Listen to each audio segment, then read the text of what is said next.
మా ఫ్రెండ్ గారు ట్రైన్లో కొత్త బిజినెస్ స్టార్ట్ చేశాడు. రే అలా రైల్వే పట్టాలు దాటకూడదురా, ఫైన్ వేస్తారు.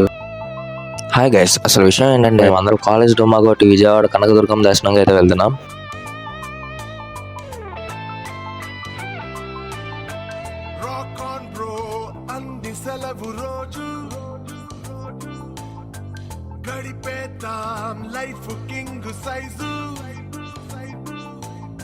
ఒకే గదిలో ఉక్కపోత చాలు, గడి దాటాలి కళ్ళు కాళ్ళు కలలు, ఏ దిక్కులో